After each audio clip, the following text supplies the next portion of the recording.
The Christmas Eve of 1,991 inches my mother-in-law's living room is burned into my memory forever. I was 32 years old, 7 months pregnant with my third child, and I had just accidentally knocked over the crystal nativity scene that had been in her family for 4 generations.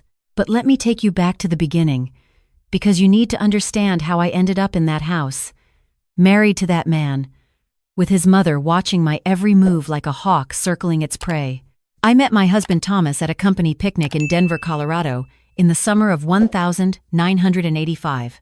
I was 26, working as an elementary school teacher at a small school in Aurora, and still recovering from a broken engagement that had left me questioning everything about myself.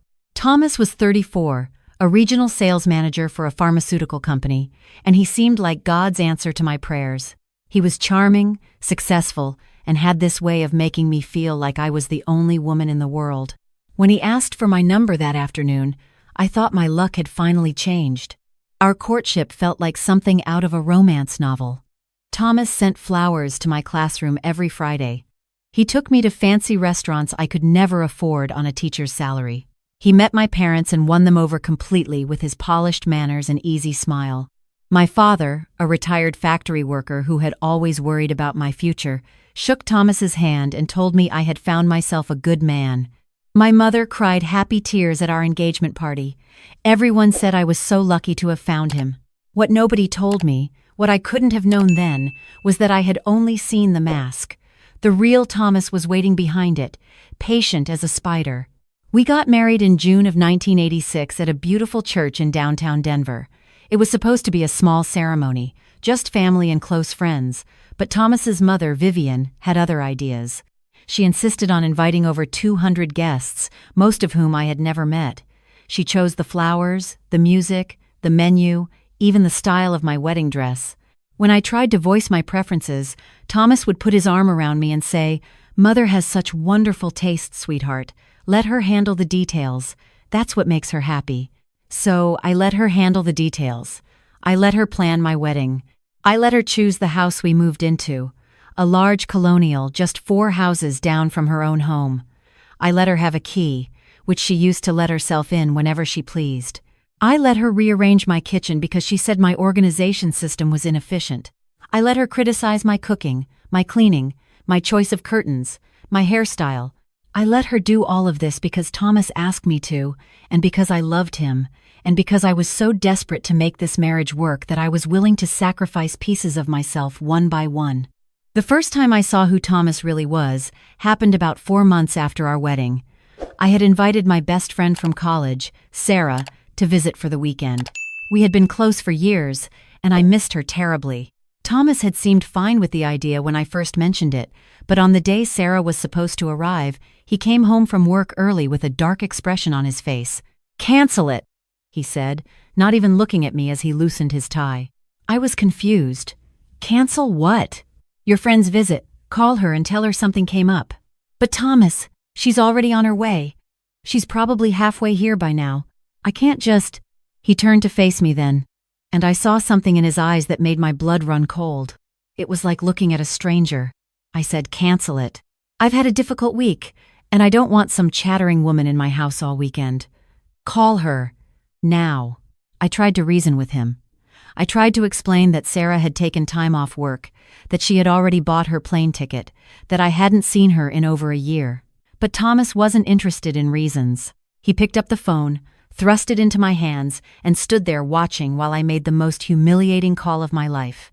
I had to lie to my best friend, tell her I was sick, listen to her disappointment and concern while my husband stood over me with his arms crossed and that cold, satisfied look in his eyes. Sarah and I never recovered our friendship after that. She tried to reach out a few times, but Thomas always found ways to intercept her calls or make me too busy to respond. Eventually, she stopped trying. I don't blame her. I would have stopped trying too. That was how it started. Small acts of control that I explained away as stress or quirks or just the adjustment period of a new marriage. Thomas didn't like me spending time with friends, so I stopped seeing friends. Thomas didn't like me talking to my coworkers outside of school hours, so I stopped answering their invitations. Thomas didn't like me wearing certain clothes, speaking in certain ways, laughing too loudly, expressing opinions that differed from his own. So piece by piece, I stopped being myself. I became a shadow, a reflection of whatever Thomas wanted me to be in any given moment. And through it all, Vivian was there, watching, approving. Sometimes she would visit while Thomas was at work, and she would inspect the house like a drill sergeant examining barracks. She would run her finger along surfaces, checking for dust. She would open my refrigerator and comment on my grocery choices. She would tell me, in that sweet, poisonous voice of hers, that she was only trying to help me become the wife her son deserved. "Thomas is a very particular man," she would say. "He needs a wife who can meet his standards. I'm only trying to teach you, dear. You should be grateful."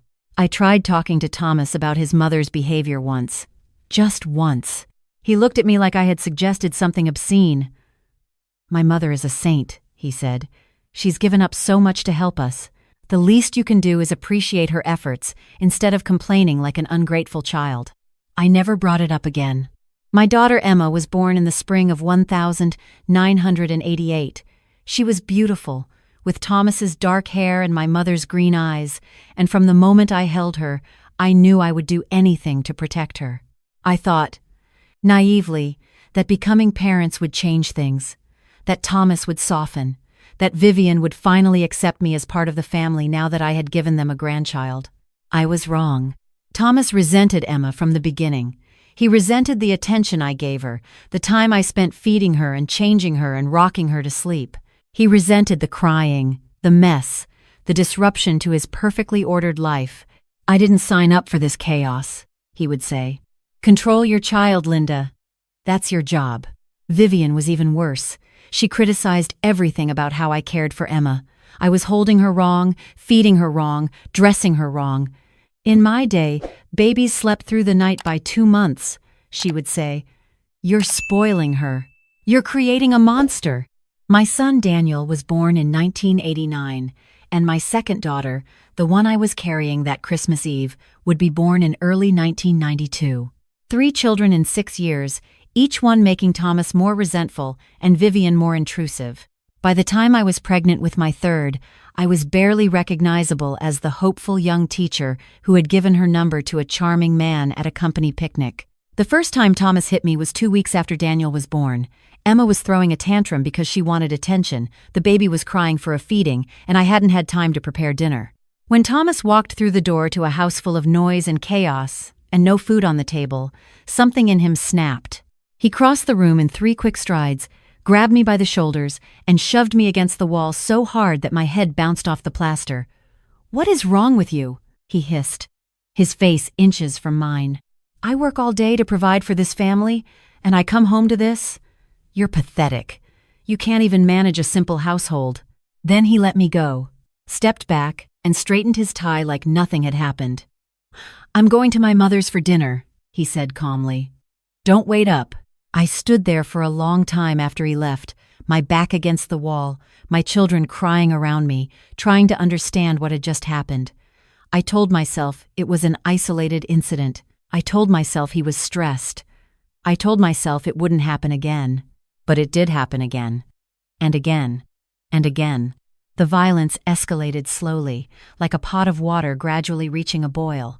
Thomas learned where to hit me so the bruises wouldn't show. He learned that threatening the children was even more effective than hurting me directly. He learned that I would endure anything, say anything, do anything, as long as he left Emma and Daniel alone. Vivian knew. I'm certain of it now, looking back with clearer eyes. She must have seen the bruises I couldn't quite conceal, the way I flinched when Thomas raised his voice, the fear that had become my constant companion. But she never said a word against her son. If anything, she seemed to believe I deserved whatever I got. "Thomas works so hard," she would say.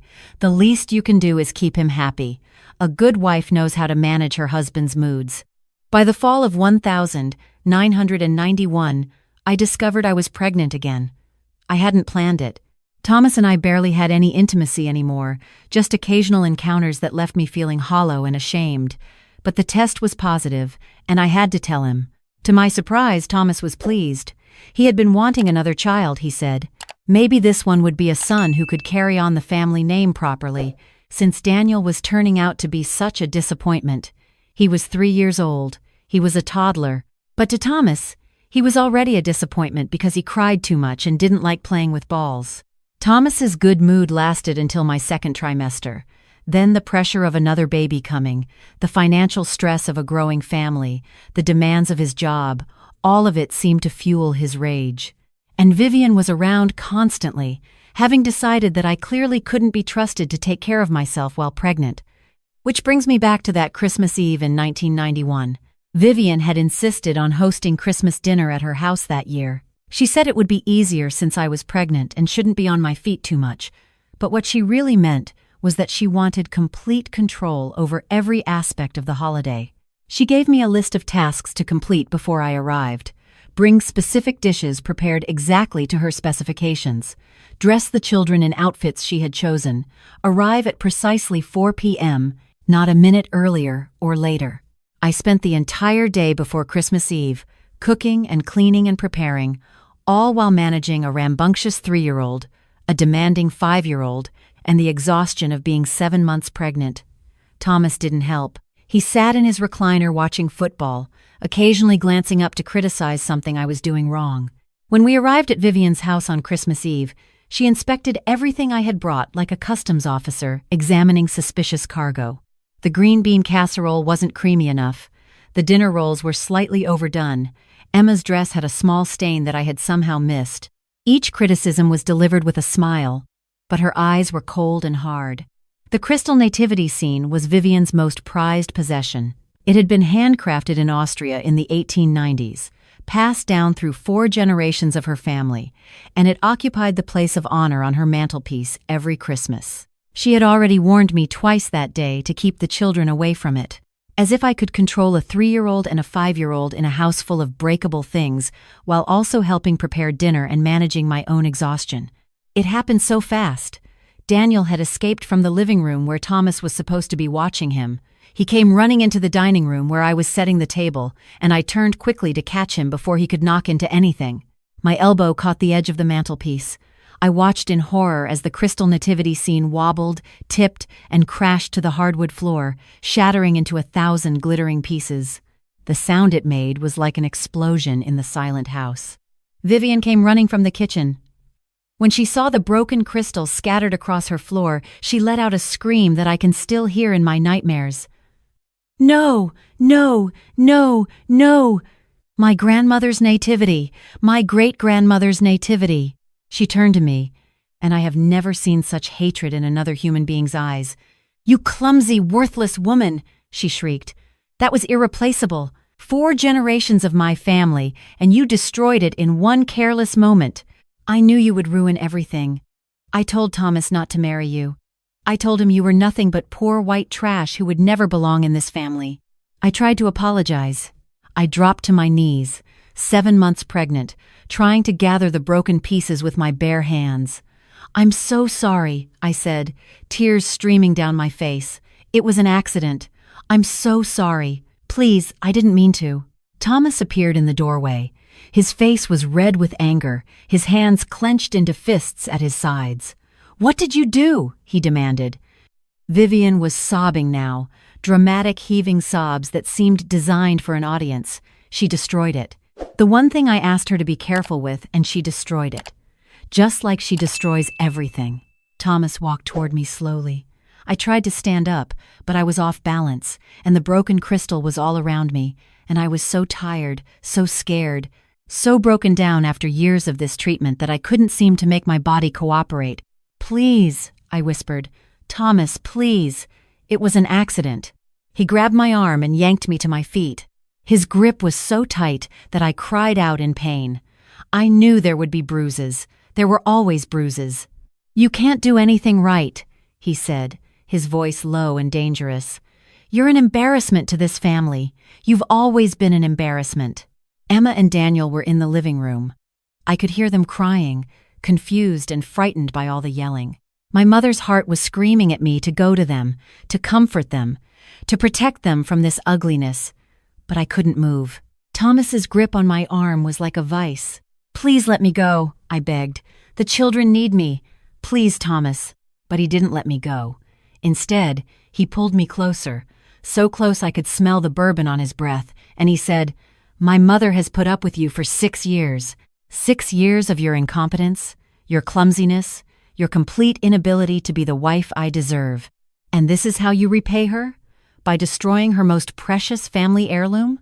Vivian stepped closer, her face twisted with contempt. "I should have stopped this marriage when I had the chance," she spat. "I should have made Thomas see what you really are. A nothing. A nobody. A worthless piece of trash who got lucky when my son looked twice at her." Something inside me shifted in that moment. After 6 years of abuse, 6 years of criticism, 6 years of being told I was worthless and stupid and lucky to have Thomas, something deep inside me finally cracked open. I am not worthless. The words came out before I could stop them, my voice shaking but clear. I have done everything you people have asked of me. I have cooked and cleaned and raised 2 children and carried a third, and endured treatment that no human being should have to endure. I am done apologizing for existing. Thomas's face went white with shock. In 6 years of marriage, I had never talked back. I had never defended myself. I had never stood up to him or his mother. "How dare you?" Vivian breathed. "How dare you speak to me like that in my own house? How dare you speak to me like I'm garbage?" I shot back. "I am a human being. I am the mother of your grandchildren, and I will not stand here and let you tear me apart anymore." Thomas's grip on my arm tightened until I thought he might break the bone. "Shut your mouth," he growled. "You will apologize to my mother right now." No. The word hung in the air between us. Such a small word, such a powerful word, a word I had been too afraid to say for 6 long years. Thomas let go of my arm. For one brief, foolish moment, I thought maybe he was going to walk away. Maybe he was going to calm down. Maybe this would be the moment everything changed. Instead, he drew back his fist and punched me in the stomach. The pain was immediate and overwhelming. I doubled over, my hands flying to my belly, to my baby, and then Thomas shoved me and I fell backward. My back hit the edge of the marble fireplace and I went down hard, landing on the broken crystal, feeling the shards cut into my hands and legs as I tried to catch myself. And then I felt it, a warm wetness spreading beneath me. I looked down and saw blood. So much blood, soaking through my dress, pooling on Vivian's pristine hardwood floor. "Oh God," I whispered. "The baby. Something's wrong with the baby." Vivian took a step back, her hand over her mouth, her face pale. Thomas just stood there, staring at the blood like he couldn't comprehend what he was seeing. "Call an ambulance!" I screamed. "Someone call an ambulance, please!" But neither of them moved. They just stood there, frozen, while I bled on the floor of their precious house surrounded by the shattered remains of their precious crystal nativity scene. It was Emma who saved us. My 5-year-old daughter had somehow gotten past everyone and walked into the dining room. She saw her mother on the ground, covered in blood, and she started screaming. Not crying. Screaming. A high, piercing shriek that seemed to go on forever. Her screams brought the neighbors running. The Hendersons from next door had been walking past on their way to church when they heard Emma. Mr. Henderson looked through the window, saw me on the floor, and immediately called for an ambulance. His wife came inside and held my hand, telling me to breathe, telling me help was coming, telling me everything would be okay. The paramedics arrived within minutes. They loaded me onto a stretcher while I clutched my belly, praying that my baby was still alive, that I hadn't lost her, that Thomas hadn't killed her with his rage. Thomas rode in the ambulance with me, suddenly transformed into the concerned husband. He held my hand and told the paramedics that I had slipped and fallen on some broken glass. "She's been so clumsy lately because of the pregnancy," he explained, his voice smooth and convincing. "I tried to catch her, but I wasn't fast enough. I wanted to scream the truth. I wanted to tell them everything. But Thomas was right there, his hand squeezing mine just a little too tight, his eyes warning me to stay silent. And I was so scared for my baby, so scared of what might happen if I spoke up, so conditioned after years of abuse to keep quiet and go along with whatever Thomas said. So I said nothing. At the hospital, they rushed me into a room filled with nurses and doctors. They were checking the baby's heartbeat, examining my injuries, asking questions that I answered with the lies Thomas expected. Yes, I slipped. Yes, there was broken glass. Yes, my husband tried to catch me. Thomas stood outside the door the whole time. watching, listening, making sure I stayed in line. The baby's heartbeat was there, faint but steady. The doctor explained that I had experienced partial placental abruption, which meant part of the placenta had separated from my uterine wall. It was serious, but if they could manage it carefully, and I stayed on strict bed rest, there was a good chance the baby would survive. They wanted to keep me in the hospital for observation, possibly until the baby was born. After the chaos settled down, a young nurse came in to check my vitals. She couldn't have been more than 30, with kind brown eyes and gentle hands. Her name tag said Maria. "Your husband is in the cafeteria getting coffee," she said as she wrapped the blood pressure cuff around my arm. I told him it would be a while before he could come back. I nodded, not meeting her eyes. Maria was quiet for a moment, watching the numbers on the monitor. Then she said, very softly, "Those cuts on your hands, they're on your palms, like you were trying to catch yourself when you fell." I still didn't look at her. "And that bruise on your arm?" she continued. "It's shaped like fingers, like someone grabbed you hard." My heart was pounding so loud I was sure she could hear it. Maria pulled up a chair and sat down beside my bed. She didn't touch me, didn't invade my space, just sat there with her hands folded in her lap. "I grew up in a house like yours," she said quietly. "My father was a man like your husband. I know what that fear feels like. I know how trapped you must feel right now." Tears started streaming down my face before I could stop them. "You don't have to tell me anything," Maria continued, "but I want you to know that there are people who can help you. There's a social worker here at the hospital named Dr. Patricia Coleman. She specializes in helping women in situations like yours. Would you be willing to talk to her?" I thought about Emma and Daniel at Vivian's house, surrounded by that toxic environment. I thought about the baby inside me, fighting to survive. I thought about my parents, who had passed away within a year of each other and never knew the hell I had been living in. I thought about all the years I had stayed silent, stayed compliant, stayed trapped. "Yes," I whispered. "I'll talk to her." Maria nodded and stood up. "Good. I'm going to go back out there and tell your husband that you need rest and that visiting hours are over for the night. Hospital policy. He's not going to like it, but that's not my problem." She paused at the door.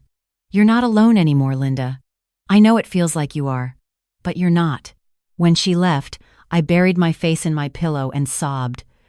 But for the first time in 6 years, they weren't tears of despair. They were tears of hope. I spent 2 weeks in that hospital. Dr. Coleman visited me every day, sometimes twice a day. She helped me understand my options, helped me see that leaving was possible, helped me create a plan for how to escape safely with my children. She connected me with a lawyer who specialized in domestic violence cases. She arranged for a safe place for me to go when I was discharged. Thomas visited during visiting hours, of course. He brought flowers and apologies and promises that it would never happen again. He said he hadn't meant to hurt me. He said the stress of the holidays had gotten to him. He said he loved me and the children, and he would do anything to keep our family together. I had heard those words so many times before, but now, for the first time, I saw them for what they really were: manipulation, control, lies designed to keep me trapped in a prison of his making. "I know, Thomas," I said, keeping my voice calm and even. "I know things will be different now." He smiled, believing he had won again.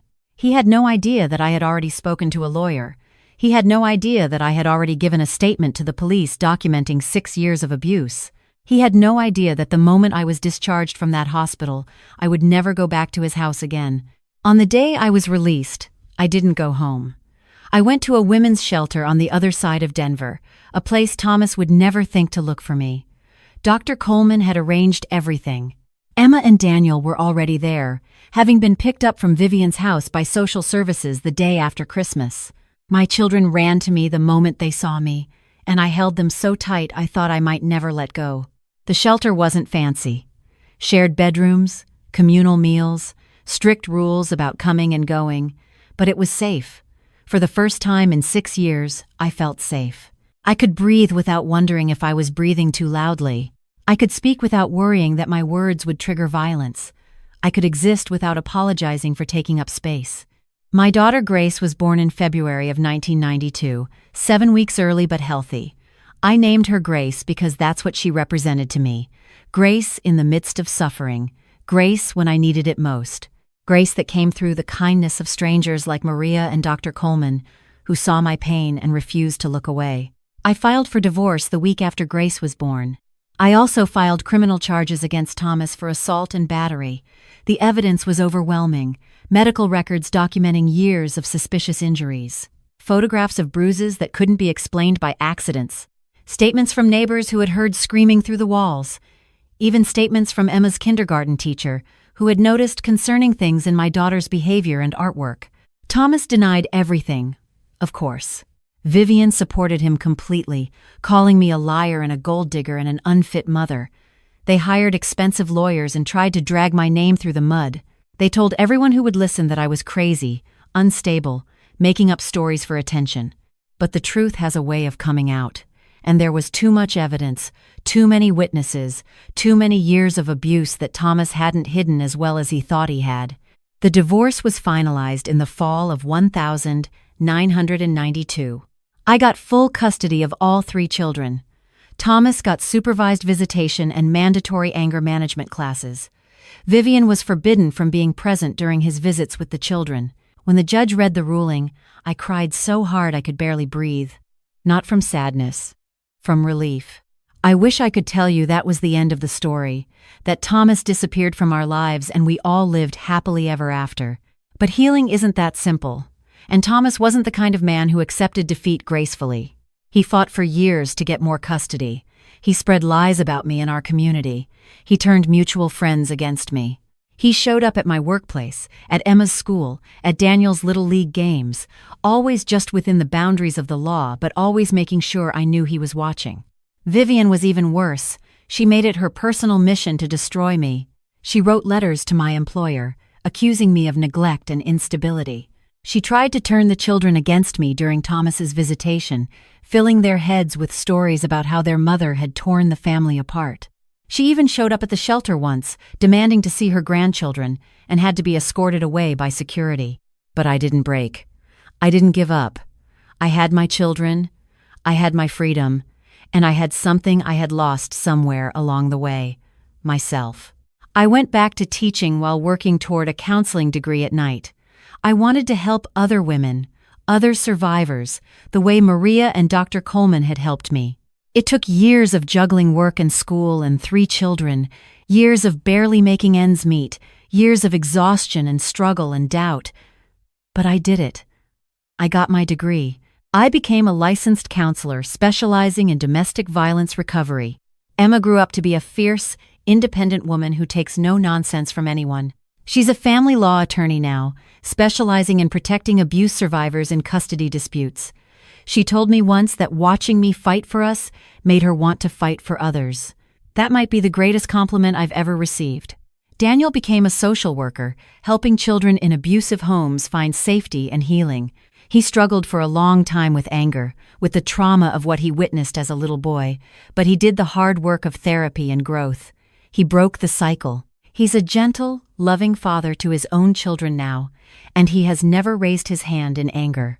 Grace became a nurse, just like Maria. She works in a women's health clinic now, and she's often the first person to recognize the signs of abuse in her patients. She's saved more women than she'll ever know, just by asking the right questions and listening without judgment. Thomas died 12 years ago, a heart attack, alone in an apartment on the other side of town. He had remarried twice after me, and both marriages ended the same way ours did. Some men never change. I didn't go to his funeral. Neither did our children. We had mourned the loss of the man we thought he was a long time ago. Vivian outlived him by 3 years.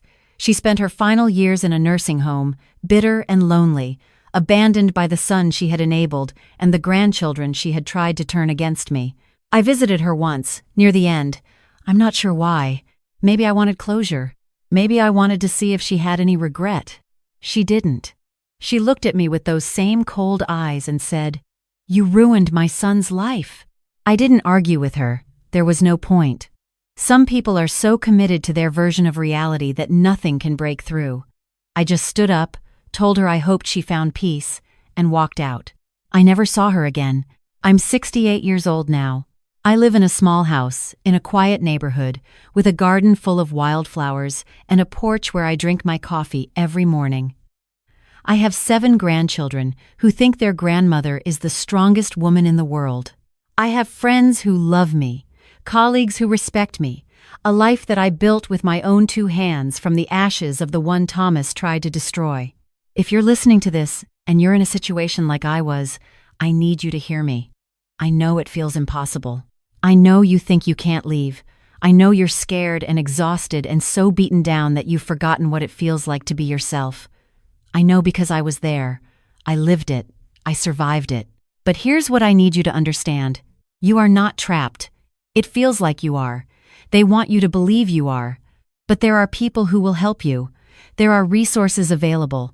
The National Domestic Violence Hotline is available 4 hours a day, 7 days a week. They will listen to you. They will believe you. They will help you make a plan. You don't have to wait until you're bleeding on someone's floor. You don't have to wait until your children are screaming in terror. You don't have to wait until the situation becomes life or death. You can leave now. You can start planning now. You can reach out for help now. And if you have children, I want you to hear this too. Your children are watching. They are learning what love looks like, what relationships look like, what they should expect from a partner, and what they should tolerate. Every day you stay is another day they absorb those lessons. But every day you fight for something better is another day they learn that they are worth fighting for. Breaking the cycle is possible. I am living proof. My children are living proof. My grandchildren, who are growing up in homes filled with love and respect and healthy communication, are living proof. My name is Linda Marie Sullivan. I was a victim for 6 years, but I have been a survivor for over 30 more. And every single day of freedom, every single moment of peace, every single hug from my grandchildren, and sunrise over my garden and cup of coffee on my porch has been worth every single struggle it took to get here. If you take nothing else from my story, take this. You are not alone. You are not worthless. You are not what they tell you that you are. And your story doesn't have to end in that house, in that kitchen, in that life where you feel like less than nothing. Your story ends wherever you decide it ends. And if you decide it ends with you walking out that door and never looking back, then that is exactly what will happen. Because you have more power than they want you to believe. You just have to reach for it. Reach for it. It saved my life. It can save yours too. If you're new to this channel, please consider subscribing. We share stories like this every week because we believe that every survivor deserves to have their voice heard. And if you know someone who might need to hear this message, please share this video with them. You never know whose life you might help save. Thank you for listening. Thank you for caring. And remember, no matter what you're going through right now, you are stronger than you think. You just have to take that first step.